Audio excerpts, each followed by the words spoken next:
Nestled away on a quiet side street in Bristol, you will find a hidden gem. Help Bristol's Homeless is a fantastic facility that uses renovated shipping containers to provide warm and secure housing for those most in need. As part of our social value commitment to Bristol City Council, Centregreat Lighting have supported the charity, and I'm here today to meet with the founder, Jasper Thompson, to find out more about the project and the help that they've received. Hi, my name is Jasper. I'm from Help Bristol's Homeless. I'm the CEO of this project and founder, and all-round good guy. Yeah. Okay, so can you tell us a little bit about how this project came about and perhaps some of the issues of homelessness within Bristol? Okay, so I started this project in 2016. I started the project by just handing out socks, gloves, feeding the homeless, and it kind of evolved from there, where we then formed Help Bristol's Homeless, and again, when we were out on the street, we used to speak to the homeless guys and ask them, how can we help you? And one of the things that came back all the time was the fact that they needed a roof over their head. That was what was the biggest feedback, and it was something I thought I couldn't do. However, with just a bit of forethought, I was able to come up with this concept of converting a shipping container into a home. And here we are, We started off with one caravan at a place called Malaga Road, which is a mile that way as the crow flies. And it was a piece of land which was owned by a friend of mine. And he said to me, oh, Jasper, you can put the caravan on there. But, it kind of grew. And then I had to approach the council for somewhere to do a project like this, I don't think they knew exactly what I had in mind. But I then created this village where we're at now. Been here about 4 years. And it's going really well. So, so have you seen all of this? You've seen all of this? Yeah. Yeah, so we're expanding on this bit here onto next door, and it's fantastic because there's 10 more units. That means we'll have 30 more units now, which is fantastic. So 10 more people off the streets, and it's absolutely needed at the moment. So things all the units here have been sponsored, and the 10 new units which we have got in, they were made over in Forest Dean by a company called New Space. These units, which are currently in occupation, are sponsored. That one there with the graffiti on is a shower block. So with the pandemic, we're the only people who can come in for have a shower and stuff. Half of it's female, half of it's male. It's got showers, toilets, sinks, everything, shebang in there. So kind of a bit of a working sort of project, rather than, just somewhere to come and crash. People don't come and crash here, they have to just get involved with the project. We have a PT engineer, we have a plumber, we've had fully qualified electrician. It's just unfortunate, that's just life, People just fall down for, ex-veterans we've got here. I mean, I was in the army myself, so it's hard work, So let's have a look. Let me find. Here we have Dan from Centregreat Lighting, and he's going to tell us a little bit about some of the work that we've carried out at the centre. Right, so what work have you done here? Well, we ran the cables from the distribution point over there.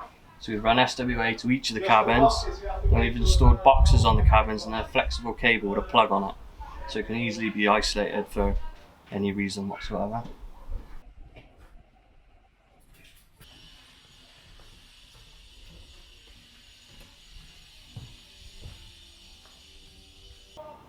First day we were here, we had to come measure everything up, cable runs, cable lengths, tray work, so that we could get everything in place. And then we obviously supplied some stuff for the board as well, like some MCBs. and in total it was about £6,000 worth of materials that were supplied by Centregreat. All the cables we saw earlier, they run along the wall, over the wall, down straight up down the back here, into here, which is where the main feed is. So how many units did you have initially when you first landed here? We had about 10, 15. Yeah, about 15. Yeah, we had about 15 units, which were not quite occupied yet. We're still working on them and working on all the infrastructures, such as water, sewage, mains, electrics, all that kind of stuff, walkways and all that, It took a bit of planning, to get it done. But yeah, about 15. Would you say that over the years the issue of homelessness has gotten worse? Since COVID, we've seen a rapid increase of homelessness here in Bristol and all over the country. To be fair, Bristol has tried to, sort of do a little bit to sort of curb the issue, but there's a lot of work needs doing. But over the last year, it's gone right up, because of the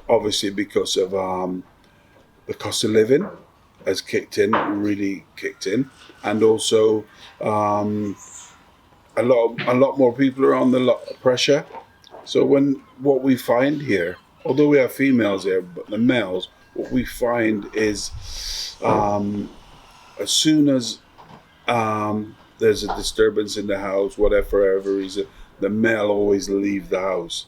So that's why we tend to find more men on the streets than we find female on the streets. But there's a lot of veterans on the streets as well. I'm ex-military myself, so that really bugs me. Because I feel like you serve Queen and country, you should have priority over anything else that's happening. But that's not the case. The government's kind of, okay, you've done your time. They kind of neglected them a bit. So we see a lot of homeless guys on the streets, and that's like my first port of call, because I feel like, we got this like a bond, because I was ex-military, so you need the help, I'll give you the help, Right. Do you do all this work yourself? How do you fundraise? How have you managed to get as far as you have? Have you seen my hands? These are hands that just counts money. No. So, yeah, fundraising, all this is built through funding from companies and support like your company's doing. Without companies like yourselves, and fundraisers, we wouldn't be able to do this, because we don't get no funding from government, we don't get no funding from the council, and there is lots of money sloshing around. And a lot of these big companies, like all the units you can see or visited, they are funded, sponsored by Argus Lansdowne, Redrow, John Lewis's. They give us money towards the refurbishment of these units, and some actually buy the units themselves. Give us some funding for the full amount of the units. So we need as much help as we can from like what you guys are doing, to help support and run this whole thing. I don't do any work. I just crack the whip. That's it really.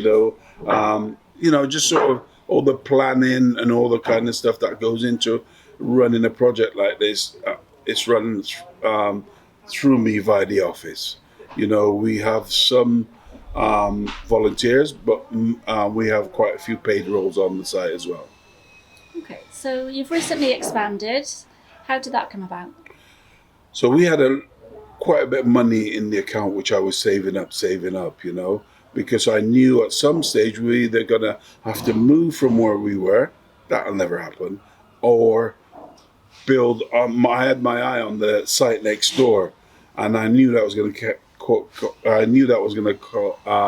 a lot of money, and all them units next door cost us 300,000. So we had that in the pot, but we needed that, and then the rest of the stuff was infrastructure. Companies like yourself coming on must have saved us like £15,000-20,000. So we really appreciate that. You know, you've seen the sort of cabling that's gone into this project to run the electrics. It's a lot of money, and that's a lot of money to us. So if someone donates £5,000, we still got to find another 10 grand to do like works that you guys have done for us. So we really appreciate that, you know.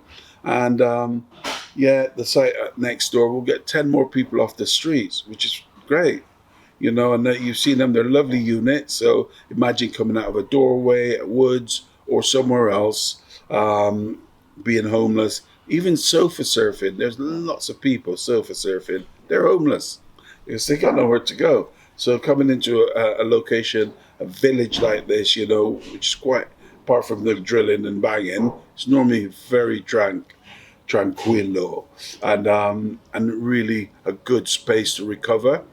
And the long-term goal is just to get people back into society. How have the guys been, like the guys from Centregreat, have they worked well? What's your feedback as to how they've worked with you as the team? Oh my gosh, they've been shocking. No, brilliant. You know, Peter came down with yourself. We had a bit of a recce, seen what was needed. It's never been an issue. They come in, they've drank all our teas, ate all our biscuits. They've gone back fat as cats, but they've done the work. But they've come in, they've done an excellent professional job. You know, nothing's been an issue, nothing's been a problem. You know, they knew what they were doing. It's great signs to, you know, of a professional outfit. And that's what they've been. And I'm not just saying that. They've been very professional. They've come in, they've done a job, and they've been polite and just cracked on with it, which is great, you know. It's great to see a company putting back in to something like this, you know. And what you guys have done is going to help 10 more people. So it's not just me helping, you know, you guys are going to help as well. So, you know, fair shout. If you feel inspired by what you've seen today and would like to find out how you can support the centre, click the link in the description below, which will take you to their website. And that's it from us at Centregreat today, but give us a follow to keep up to date with some of the other great work that we're doing within the community.